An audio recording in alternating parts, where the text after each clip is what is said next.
तो जैन बच्चों, कैसे हैं आप सब? आई होप आप सब बहुत अच्छे से होंगे। तो चलिए हम लोग पढ़ रहे थे model set 1 for exam 2024 day 2 था आज।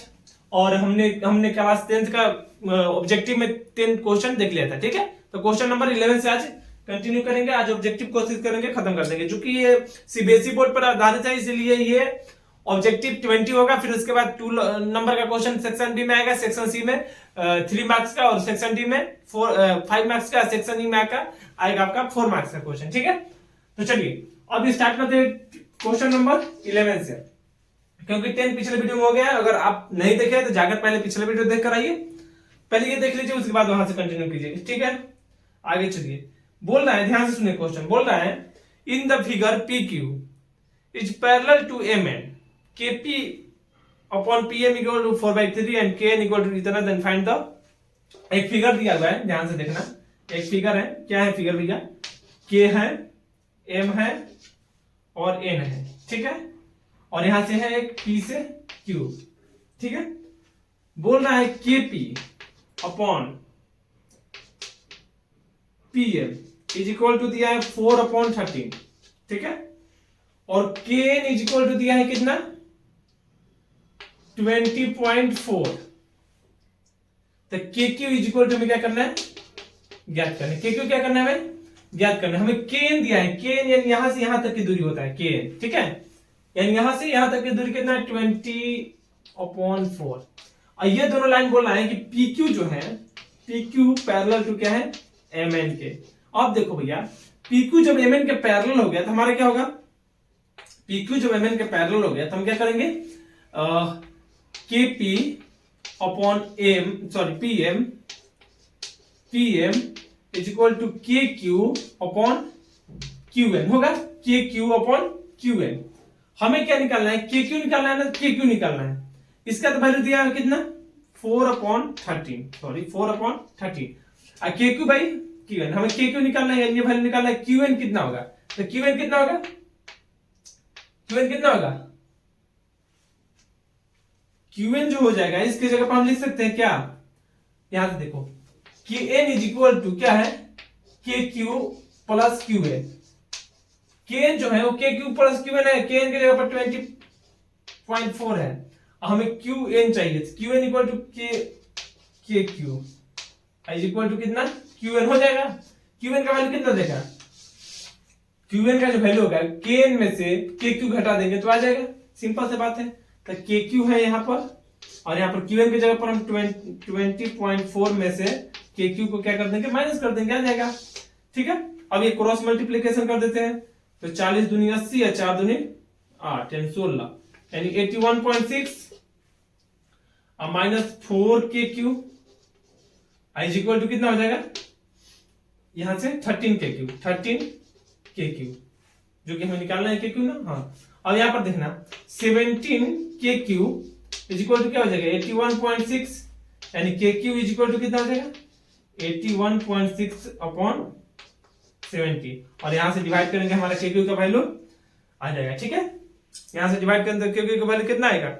ऑप्शन नंबर 1 4.8 यहां से आ जाएगा। ठीक है, उम्मीद है क्वेश्चन समझ में आया। काफी सिंपल था, हम ये पैरेलल फार्मूला लगाकर बता दिए। ट्रायंगल में पढ़ना है बहुत अच्छे से। अब ये क्वेश्चन नंबर 11 हो गया। 11 के बाद 12 नंबर क्वेश्चन थे। क्वेश्चन नंबर 11 के बाद 12 नंबर देखो, बोल रहा है क्वेश्चन देखो, ratio of lateral surface area of a cylinder with equal height. एक सिलेंडर है, सिलेंडर का हाइट जो है क्या है? H क्या है? इक्वल है, H इक्वल टू H है। ठीक है, इसका रेशियो पूछा है, एरिया का रेशियो पूछा है। तो सिलेंडर का एरिया क्या होता है? 2 पाई R and H। Literal surface area है, तो एक तो हो गया ये, और एक हो गया 2 पाई स्मॉल r। r क्या होता है? रेडियस। और h क्या है बोल रहा है? h उसका सेम है, इसका रेशियो क्या होगा? तो h सेम है तो कट जाएगा। 2 तो कांस्टेंट, पाई कांस्टेंट, पाई कांस्टेंट, यानी r अपॉन कितना हो जाएगा? स्मॉल r, यानी r रेशियो स्मॉल r, ये हो जाएगा हमारा रेशियो। ठीक है, तो ये 12 नंबर क्वेश्चन होगा। 12 के बाद 13 नंबर देखते हैं। इसी में 13 नंबर क्वेश्चन ध्यान से सुनिएगा। If the formula x bar, एक फॉर्मूला दिया है मोड का x bar is equal to कितना? a plus sigma fi di बटा sigma fi। for finding the mean of grouped data D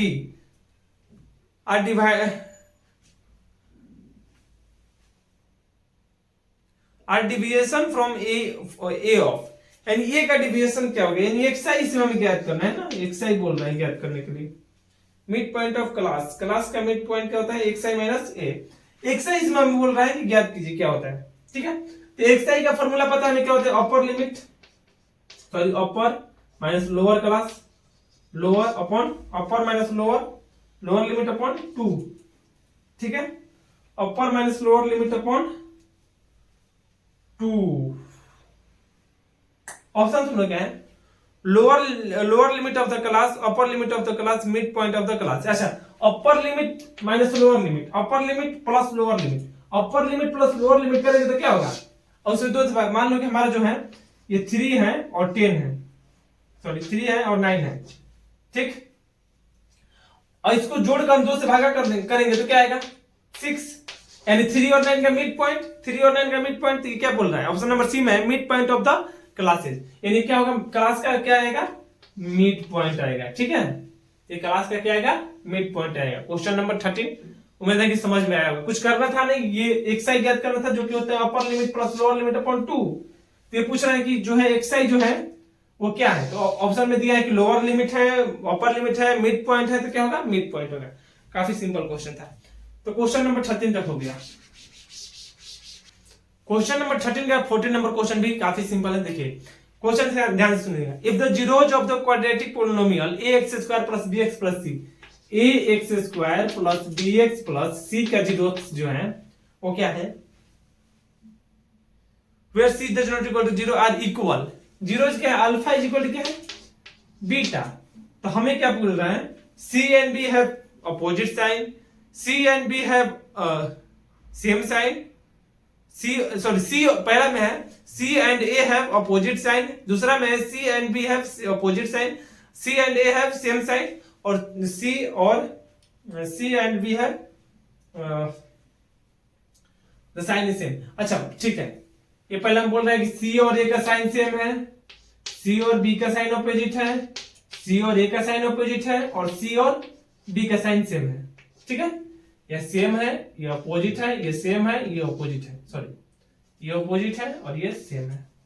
ऐसा पूछ रहा है हमसे कि क्या ये क्या है दोनों का साइन, ठीक है। तो अब देखो, जब भी हमारे पास alpha is equal to beta होता है तो सी और ए का साइन क्या होना चाहिए, सेम होना चाहिए, सी और ए का साइन सेम होना चाहिए। अगर चलिए क्वेश्चन नंबर 14 के बाद 15 नंबर जो क्वेश्चन है वो बोल रहा है two coins are tossed similarly, the probability of getting at most one head, at most one head, ध्यान सुनना, यही एक शब्द याद रखना, एटमोस्ट वन हेड, यानी कम से कम कितना, एक हेड होना चाहिए। जब हम टू कॉइन को टॉस करेंगे तो आएगा क्या, हेड आ सकता है, हेड और टेल आ सकता है, टेल और हेड आ सकता है, और हेड सॉरी टेल और टेल आ सकता है। बोल रहा है कम से कम एक हेड आए, यानी 2 हेड भी आ सकता है, एक हेड और एक टेल आ सकता है, एक टेल और एक हेड भी आ सकता है। ये क्या बोला, कम से कम कितना हेड आए, 1 हेड आए।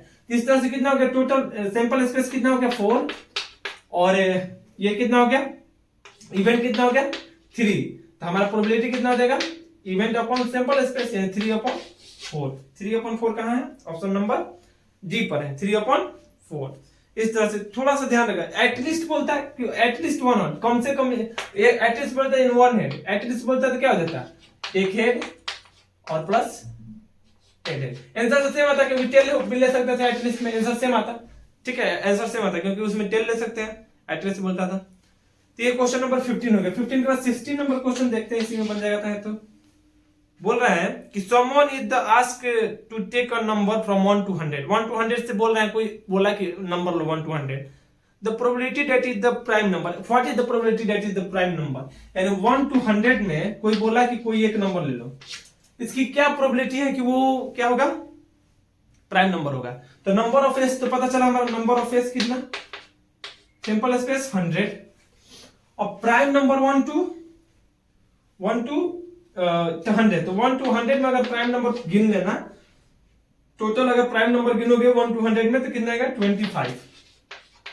जैसे प्राइम नंबर क्या होता है, 2, 3, 5, 7, 11 ऐसे करते हुए डॉट डॉट डॉट कितना आएगा टोटल 25 प्राइम नंबर आएगा। ठीक है, तो हमें प्रोबेबिलिटी निकालना है तो क्या हो जाएगा 25/100 यानी 1/4 यानी यहां से 1/4 प्रोबेबिलिटी हो जाएगा सीधे। ये याद भी रखना, इस टाइप का प्राइम नंबर 1 से 100 के बीच में कितना प्राइम नंबर आता है याद रखना, ऐसा क्वेश्चन आ सकता है। ठीक है, बहुत इंपॉर्टेंट क्वेश्चन, अगर बोले तो प्रोबेबिलिटी से क्वेश्चन बनाएगा तो इस टाइप का क्वेश्चन बना सकते हैं। ठीक है, तो ये क्वेश्चन नंबर 16 हो गया। क्वेश्चन नंबर 16 के बाद 17 नंबर क्वेश्चन देखते हैं। तो चलिए क्वेश्चन नंबर 16 के बाद 17 नंबर क्वेश्चन देख लेते हैं। 17 नंबर जो क्वेश्चन है ध्यान से सुनिएगा, for which value of P, P के किस वैल्यू के लिए will the line respected by the following pair of linear equation be parallel, यानी जो लाइन दिया है उसका क्या हो जाए पैरेलल हो जाए। 3x minus Y minus 5 is equal to 0 और 6x minus 2y minus K p is equal to 0। तो p का ऐसा क्या वैल्यू हो कि ये जो लाइन है दोनों लाइन वो क्या हो जाए पैरेलल हो जाए। तो पैरेलल लाइन के जब कंडीशन पढ़ा रहे होंगे तो बताएंगे क्या होता है a1/a2 equal to b1/b2 is equal to c1/c2 होता है ना? नहीं, does not equal to c1/c2 बुद्धू कहीं के। ठीक है, ये होता है does not equal to c1/c2। अब यहां से देखो ये हो गया a इक्वल टू कितना a1 equal to 3 b1 is equal to -1 c1 is equal to -5 a2 equal to 6 b2 equal to -2 और c2 इक्वल टू -p।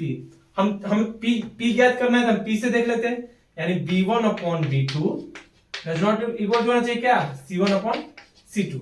तो b1 कितना है -1, b2 कितना है -2, डज नॉट इक्वल टू क्या होना चाहिए c1 कितना है -5, c2 कितना है p, माइनस से माइनस खत्म, माइनस से माइनस खत्म, यानी p does not equal to 5 to 10, यानी p 10 के बराबर नहीं होना चाहिए। अगर p 10 के बराबर नहीं होगा तो ये हमारा लाइन क्या होगा पैरेलल होगा। ठीक है, अगर p के जगह पर हम 10 नहीं लिखेंगे p does not equal to 10 तो हमारा लाइन क्या होगा पैरेलल होगा। इस तरह से ये क्वेश्चन बनेगा और ये तीनों कंडीशन याद रखना।